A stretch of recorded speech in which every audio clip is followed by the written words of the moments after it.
चलिए शुरू करते हैं। पहला सवाल अनुराग भदौरिया जी आपसे पूछूंगी। मुझे ये बताइए कि इतने दिन क्यों लगे गतिरोध तोड़ने के लिए?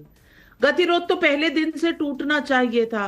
अब मुझे ये भी कहीं ना कहीं सवाल आ रहे हैं दर्शकों के कि क्या कंपटीशन है इंडिया अलायंस की पार्टियों में? क्या कांग्रेस पार्टी अडानी करना चाहती है डिबेट, आप संभल करना चाहते हैं और आपस में मतभेद हो रहे हैं? तृणमूल कांग्रेस ने तो ऐसा सीधा बयान में ही कह दिया है कि कांग्रेस के हिसाब से इंडिया अलायंस और विपक्ष की रणनीति नहीं तय होनी चाहिए।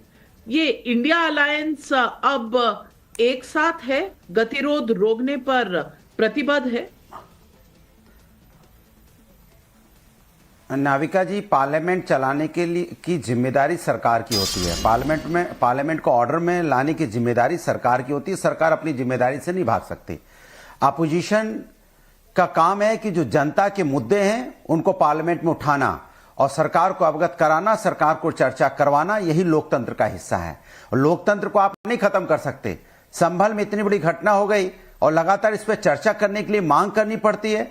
अगर हमने मांग की है तो सरकार को तुरंत मान लेना चाहिए था कि इतनी बड़ी घटना हमारे देश में दंगा हुआ है और उस पर चर्चा करने के लिए सरकार भाग क्यों रही है? सरकार चर्चा करवा ली थी पहले दिन ही, तो आज ये इस तरह की नौबत नहीं आती। बांग्लादेश के ऊपर भी चर्चा करवा लेती, वहां लगातार हिंदुओं पे अत्याचार हो रहा है तो ये नौबत नहीं आती। कांग्रेस अपना मुद्दा उठा रही, उस पर चर्चा करवा लेती, इस पर नौबत नहीं आती। क्या दिक्कत थी इसमें?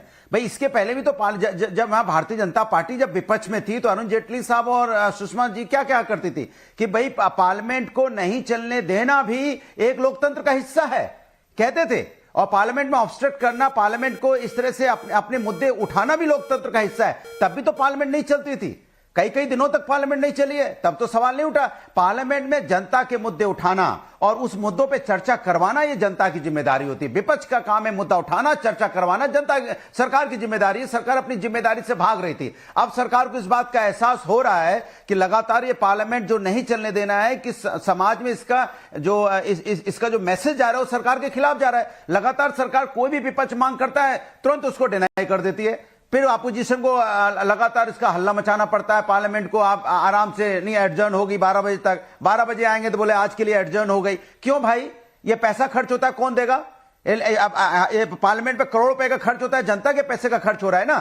तो सरकार अपनी जिम्मेदारी से भाग जाएगी क्या? सारी जिम्मेदारी विपक्ष की। मान इस देश के अंदर में सरकार कोई जिम्मेदारी नहीं लेती, कमाल की बात है। दंगा हो जाए तो सरकार की जिम्मेदारी नहीं, यहां डॉलर के मुकाबले रुपया गिर रहा है तो सरकार की जिम्मेदारी नहीं, बेरोजगारी बढ़ रहा है सरकार की जिम्मेदारी नहीं, पार्लियामेंट चल रहा है सरकार, यहां पार्लियामेंट को नहीं चलने दे रहे हैं तो सरकार अपनी जिम्मेदारी से भाग रही है। सरकार सारी जिम्मेदारियों से भाग जाएगी। महंगाई, बेरोजगारी, महिला, किसान, अत्याचार, कोई भी जिम्मेदारी सरकार लेने को तैयार नहीं। इवन पार्लियामेंट को चलाना उनकी जिम्मेदारी है, वो भी लेने को नहीं तैयार है। तो भाई सरकार किस लिए इस देश के अंदर में सिर्फ विपक्ष को टारगेट करने के लिए, खाली विपक्ष को दोषी ठहराने के लिए? हर बात में विपक्ष दोषी है तो फिर आप सत्ता में नहीं है, छोड़ दो सत्ता। अगर आपके बस में नहीं है तो क्यों चले सत्ता पे बैठे हुए हो ना? आप केंद्र में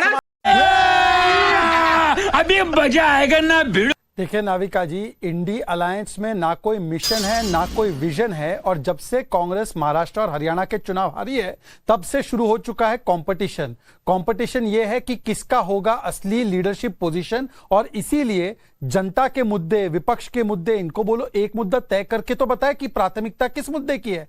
टीएमसी बोलती है अडानी मुद्दा नहीं है, उत्तर प्रदेश से आने वाली समाजवादी पार्टी बोलती है अडानी नहीं संबल पर चर्चा करो, कांग्रेस बोलती है अडानी पर करो, डीएमके बोलती है किसी और विषय पर करो। तो ये एकमत नहीं है, क्योंकि कांग्रेस को किस प्रकार से डिस्प्लेस करके हम नेतृत्व के पोजीशन में आ जाए, यही उनका चक्कर है। और इसका तो प्रमाण आपको मिला है ना। अब कांग्रेस पार्टी को उत्तर प्रदेश में एक भी सीट इन्होंने नहीं दी। अगर कांग्रेस के मुद्दे मानते हैं, असलियत में अहमियत रखते हैं, तो एक सीट तो बाईपोल की दे देते।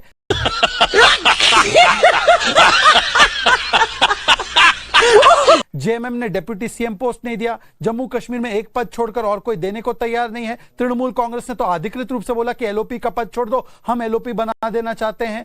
इसके अलावा आप देखिए कि कांग्रेस पार्टी से सभी पार्टियां किनारा कर रही। अच्छा, आते हैं मुद्दे क्या है। अब 2018 में कहते थे प्राइस राइज और महंगाई और इस पर चर्चा कीजिए, हमने बोला आइए चर्चा कीजिए, तो ले आए क्या? रफाल पर सुप्रीम कोर्ट का वर्डिक्ट आया, माना क्या? 2020-21 में बोला कोविड पर चर्चा करो, हमने बोला आइए चर्चा करते हैं, ले आए पेगासस पर सुप्रीम कोर्ट का आया फैसला। फैसला माना क्या? 2022 में लेकर आए बीबीसी की रिपोर्ट, फिर लाए हिंडनबर्ग की, हिंडनबर्ग पे सुप्रीम कोर्ट का फैसला आया, और सुप्रीम कोर्ट का फैसला ही नहीं बल्कि शरद पवार ने कहा कि हिंडनबर्ग तो टारगेटिंग कर रहे हैं अडानी ग्रुप का। हम थोड़ी कह रहे हैं, ये शरद पवार कह रहे हैं। शरद पवार झूठे हैं क्या? और जहां तक अडानी का सवाल है, अडानी इतना बड़ा मुद्दा है तो पहले कांग्रेस पार्टी के प्रवक्ता यहां बैठे हैं, उनको बोलो तेलंगाना का 12,000 करोड़ का प्रोजेक्ट कैंसिल करे, विलिनियम पोर्ट को कैंसिल करे, झारखंड में जो पावर प्लांट है कैंसिल करे, छत्तीसगढ़ में जो इन्होंने प्रोजेक्ट दिए थे, क्यों दिए थे अपने उस समय पर?